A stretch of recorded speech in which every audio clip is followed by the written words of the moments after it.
আপনি যদি একজন নতুন বাগানি হয়ে থাকেন তাহলে হয়তো আপনার মধ্যে অনেক কনফিউশন থাকবে যে আমি ফিলোডেনড্রনের কোন ভ্যারাইটিটি ক্রয় করব এবং ফিলোডেনড্রনের কোন ভ্যারাইটিটি আপনার জন্য বেশ ভালো হবে এবং কোন ভ্যারাইটিটি কিভাবে তার পরিচর্যা করা যাবে এবং কোথায় রাখতে হবে এই সমস্ত বিষয় নিয়ে আজকের এই ডিটেলস ভিডিওটি। প্রথম কথায় বলি, এটা ফিলোডেনড্রনের চকলেট ভ্যারাইটি। এই ভ্যারাইটিটি যেটা দেখা যায়, এটা গাছটি অনেকটা বড় হয়। আপনারা হয়তো দেখলে বুঝতে পারবেন কতটা জায়গা জুড়ে থাকে। তো এই গাছটিকে যারা ক্রয় করতে যান তারা নার্সারিতে গেলে কিন্তু এত বড় গাছ পাবেন না, অন্তত ছোট গাছ পাবেন না। যদি এরকম সাইজের বড় গাছ হয় তাহলে এই সমস্ত গাছগুলি ক্রয় করতে গেলে কিন্তু আপনাকে 500 থেকে 600 টাকা আপনাকে গুনতে হতে পারে, তার থেকে বেশি হতে পারে। এখন বিষয়টা হচ্ছে এই সমস্ত গাছগুলি কারা করবেন? যারা মোটামুটিভাবে একটা ইনডোর প্ল্যান্ট বা ঘরের ভেতরে গাছ রাখতে চান, ঘরের ভেতরে কোনো একটা জায়গা রয়েছে যে জায়গাটা সেট আপ করতে চান, বা আপনার বেলকনিতে কোনো একটা জায়গা রয়েছে যেই জায়গাটাতে সেট আপ করতে চান সুন্দর করে সাজিয়ে, তারা কিন্তু এই ধরনের এই ফিলোডেনড্রন চকলেট যেটা বড় ভ্যারাইটি সেটা কিন্তু আপনারা চুজ করতে পারেন। সেই ভ্যারাইটিটি কিন্তু অত্যন্ত সুন্দর একটা ভ্যারাইটি। এই ভ্যারাইটিটা কিন্তু মোটামুটিভাবে বেশ ভালো, পরিচর্যা তেমন কোনো কিছু নেই, খুব তাড়াতাড়ি গাছের গ্রোথ। মোটামুটি 1 বছরের মধ্যে গাছের সাইজ এইরকম চলে আসবে, বেশ বড় পাতা থাকবে এবং দেখতে বেশ ভালো। এই গাছটি কিন্তু তারা কিন্তু ব্যয় করতে পারেন যাদের জায়গা রয়েছে অনেক। এটা হচ্ছে ফিলোডেনড্রন বার্কিন। এই ভ্যারাইটিটিও কিন্তু কম বেশি আপনারা প্রত্যেকেই ক্রয় করতে পারেন। এটা দেখতে অত্যন্ত সুন্দর হয়। এটা যেমন কম জায়গার মধ্যে রাখা যায়, যে ছোট্ট জায়গায় যখন গাছ ছোট তখন ছোট্ট জায়গার মধ্যে থাকলো, আবার ধীরে ধীরে যখন গাছ বড় হতে থাকবে তখন কিন্তু এর পাতাগুলি এরকম সাইজ কিন্তু আস্তে আস্তে বড় হতে হবে। তো এই গাছগুলিও কিন্তু তাই আপনারা যেখানে ইচ্ছা রাখতে পারবেন, কিন্তু কোনো অসুবিধা হবে না। তবে এই সমস্ত গাছগুলির ক্ষেত্রেও একটা সমস্যা আপনারা দেখতে পাবেন, যেটা হচ্ছে যে গাছের গ্রোথটা খুব কম হবে। এটা যেমন গাছের গ্রোথ খুব ফাস্ট, এই গাছটার গ্রোথ কিন্তু খুব কম হবে, খুব স্লো গ্রোথের গাছ। যে হঠাৎ করে 1 বছরের মধ্যে অনেকটা বড় হবে তেমনটা কিন্তু হবে না। এটা ফিলোডেনড্রন বার্কিন। তো এই ভ্যারাইটিটিকে একটা কি যখন নতুন পাতা বের হবে তখন হোয়াইট, তারপরে একটু হোয়াইট এবং গ্রিন হালকা শেডি থাকবে, তারপরে এরকম থাকবে, পরবর্তীতে গিয়ে পাতাগুলি এইরকম হবে। তো এটা দেখতে অত্যন্ত সুন্দর হয়। এই গাছটি ক্রয় করতে গেলে এই গাছের তুলনায় এই গাছের দাম একটু বেশি নিয়ে নেবে। মোটামুটি ভাবে এই গাছটিকে দাম নিয়ে নেবে অন্তত 150 থেকে 200 টাকা চারা, আর বড় হলে আরো বেশি। আর এই গাছটি তারাই রাখবেন যাদের জায়গাটা অনেকটা কম রয়েছে, বা আপনি অল্প গাছ করতে চান কিন্তু প্রত্যেকটা গাছ যেন আকর্ষণীয় গাছ হয়, ঠিক আছে, তারা এই ফিলোডেনড্রনের এই ভ্যারাইটিটি রাখতে পারেন।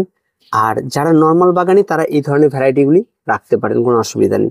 তবে এইটা কিন্তু খুব একটু যত্নবান গাছ। আর তার সঙ্গে সঙ্গে এই ভ্যারাইটিটি, এটা হচ্ছে ফিলোডেনড্রন রিং অফ ফায়ার।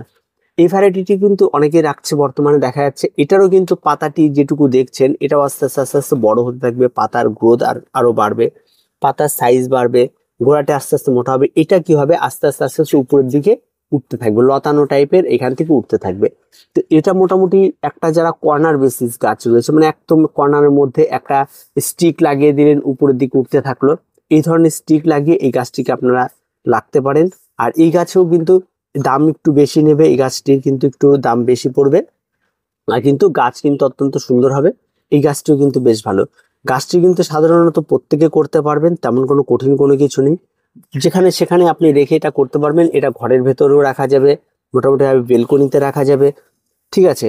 যদি আপনি সময়তে চান যে একটু ঘরের ভেতরে গৃহসজ্জার জন্য ব্যবহার করতেন তাহলে এই গাছটিকে আপনি ব্যবহার করতে পারবেন। আর গাছের দাম মোটামুটি, এটার দামও মোটামুটি ভাবে 100 থেকে 150 টাকার মধ্যেই নিয়ে নেবে, তার বেশিও নিতে পারে, জায়গা বিশেষে দাম হয়। আর বর্তমানে এর ভ্যারাইটিটা প্রচুর ভেরিগেটেড পাওয়া যায়। এটা যেমন এটা একটা হোয়াইটের মধ্যে রয়েছে, ইয়েলো ইয়েলো টাইপের, আর এর প্রচুর কালারের পাওয়া যায়। এর পাতার কালারও ঠিক সময়ের সাথে সাথে চেঞ্জ হতে থাকে।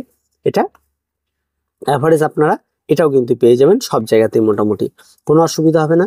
মোটামুটি এই গাছটিও কিন্তু প্রত্যেকে করতে পারবেন, তেমন কোনো কঠিন কোনো কিছু নেই এই ভ্যারাইটিটি। আর এটা রয়েছে ফিলোডেনড্রন ইয়েলো। এই ভ্যারাইটিটি অত্যন্ত লক্ষ্মী গাছ। নতুন বাগানে যারা রয়েছে, নতুন ফিলোডেনড্রনের ভ্যারাইটি চান, তারা কিন্তু এই গাছটি করতে পারেন। অত্যন্ত সুন্দর, কোনো ঝই ঝামেলার কোনো কিছু নেই, একদম ফ্রেশ গাছ, প্রত্যেকে করতে পারবেন। এত সুন্দর গাছ, যে কোনো গাছ অনায়াসে গাছের চারা তৈরি করা যায়। যত পারবেন ডাল কেটে কেটে নিচে বসিয়ে দেবেন, এটাকে ভরাট করবে। এই গাছটিকে রাখার জন্য মূলত যারা মাটিতে গাছ করতে চান, বা কোনো একটা ছায়া জায়গা রয়েছে তার বাড়িতে রোদ ঠিকঠাক লাগে না, তাদের জন্য এই গাছটি বেস্ট ভালো। এই ভ্যারাইটিটি ছায়াতে একদম ভীষণভাবে গ্রো করে, রোদ খুব একটা বেশি একদম না পড়লেও কোনো অসুবিধা নেই, রোদের প্রয়োজনই পড়বে না এই ভ্যারাইটির জন্য, ঠিক আছে। একদম শেডি জায়গা যদি থাকে তাতেও হবে, রোদ লাগে না, গাছের নিচে আপনার হয়তো বাড়ি রয়েছে সেখানেও হবে, যে কোনো জায়গাতে হবে। এই ভ্যারাইটিটি কিন্তু অত্যন্ত লক্ষ্যে একটা ভ্যারাইটি, এটা কিন্তু আপনারা করতে পারেন। তবে গাছটি মাটিতেও ভালো হয়ে থাকে, এই ঘেস মিডিয়াতেও ভালো হয়ে থাকে, যে কোনো, এই যেমন এই তিনটি রয়েছে আমাদের ঘেস মিডিয়াতে, এই তিনটা ঘেস মিডিয়াতে থাকলেও এরাও কিন্তু মাটিতেও বেশ ভালো হয়ে থাকে, তবে মাটিটি একটু ওয়েলডেনেস বেশি লাগবে। এখন অ্যাভারেজ, এখন আপনি হয়তো কনফিউশন হয়ে যেতে পারেন যে আমি একজন নতুন বাগানি, আমি কোন গাছটিকে দিয়ে শুরু করব। তো যদি নতুন বাগানি হয়ে থাকেন ফিলোডেন্ড্রন, তাহলে আমি প্রথম বলবো এই ভ্যারাইটি দিয়ে শুরু করতে পারেন, তারপরে এই ভ্যারাইটিতে পৌঁছান, তারপরে এই দুটো ভ্যারাইটিতে পৌঁছান। তাহলে দেখবেন আপনার ব্যালেন্সটা ঠিক থাকবে এবং গাছের পরিচর্যাটা আপনি আস্তে আস্তে শিখবেন। এই ভ্যারাইটিটি সহজে নষ্ট হবে না, দীর্ঘদিন ভালো থাকবে। এই ভ্যারাইটিটাও ঠিক তাই, সহজে নষ্ট হবে না, এগুলো তাই। জল বা যে কোনো কিছু, আর মিডিয়া যদি আপনি এগুলিকে মাটির মিডিয়াতে করতে চান সেটাও করতে পারবেন। মাটির মিডিয়াতে করলে যে মিডিয়াটা আপনারা নেবেন সেখানটায় আপনারা মিনিমাম অন্তত 40% মাটি, 40% বালি আর 20% কম্পোস্ট, এই দিয়ে মিডিয়া তৈরি করে ফিলোডেন্ড্রন এই ভ্যারাইটিগুলি করুন, সহজে নষ্ট হবে না এই গাছগুলি। আর এই গাছগুলি কিন্তু অনায়াসে চারাও তৈরি করা যায়। এই যেমন এই ভ্যারাইটিটি দেখতে পাচ্ছেন, এখানটায় দুটো গাছ কিন্তু অলরেডি তৈরি হয়ে গেছে, এখানটা এই একটা গাছ, এই একটা গাছ। আর এই বর্ষা আসা মানে এগুলি রুট ছাড়বে, যে দেখুন রুট ছাড়া শুরু করছে। এখন এই গাছটাকে এর ভেতর থেকে বের করে দুটো আলাদা করে দিতে হবে, আর এই যে গোড়াটি রয়েছে এই গোড়াটি এখানেই রেখে দিতে হবে। তাহলে কি হবে, দুটো চারা আলাদা আলাদা তৈরি হয়ে যাবে। এর ক্ষেত্রেও ঠিক ব্রাঞ্চ বের হবে, একটু বড় হলে বের হবে। যেমন এটার ক্ষেত্রে ব্রাঞ্চ, এই যেটা ভালো করে দেখুন, এই একটা পাতা, এই একটা পাতা, এটা একটা পাতা, এখান দিয়ে আরেকটা বেরোচ্ছে, তার মানে এখান থেকে কিন্তু অলরেডি 4টা ব্রাঞ্চ বের হবে। এই 4টা ব্রাঞ্চ বেরোনোর পরে কিন্তু এটাকে আমাকে কেটে চারা তৈরি করে নিতে পারবো অনায়াসে, এবং সেই চারাগুলি বড় বড় চারা হবে এবং দেখার মতো চারা হবে। এখান থেকে 4টা পাতা একসঙ্গে বেরোচ্ছে, তাহলে এই গাছটি কিন্তু মাথাতে কিন্তু অলরেডি ব্রাঞ্চ বেরিয়ে গেল। এগুলি কিন্তু ব্রাঞ্চ বের হয় না এমনটা না, কিন্তু ব্রাঞ্চ কিন্তু অনায়াসে বের হয়। তাহলে সেখান থেকে আপনি চারা তৈরি করে নিতে পারবেন নিজে হাতে। তাই যে কোনো চারা আপনি অনায়াসে নিজে হাতে তৈরি করে নিতে পারবেন। আর দেরি করবেন না, যে কোনো গাছ এগুলি যদি আপনারা করতে চান তাহলে অনায়াসে আপনারা করে নিতে পারেন। এটা একটা উত্তম সময় চলছে, এই সময়টাকে কাজে লাগিয়ে ফেলুন। আর এই সমস্ত ভ্যারাইটিগুলির কথা কেন আমি বলি, কারণ এদের কোনো ঝই ঝামেলা নেই, কোনো রোগ পোকামাকড় নেই, কোনো রকম কোনো কঠিন পরিচর্যা নেই। খাবার আপনি দিলেও এরা খুশি, না দিলেও খুশি, এরা সব দিক দিয়ে এই সমস্ত গাছগুলি খুশি এবং এরা এদের মতো করে বাড়তে থাকে। মাটি করুন, যেখানেই করুন পরিচর্যা একই রকম থাকে মোটামুটি, তেমন কোনো কঠিন কোনো কিছু নেই। যারা করতে চান এই সমস্ত গাছগুলি মোটামুটিভাবে রিভিউ বলতে পারেন, আপনি সম্পূর্ণ বলে দিলাম যে কোনটা কি, কোথায় রাখবেন, তার সমস্ত কিছু। আরও যদি কোনো কনফিউশন থাকে তাহলে অবশ্যই কমেন্ট করবেন।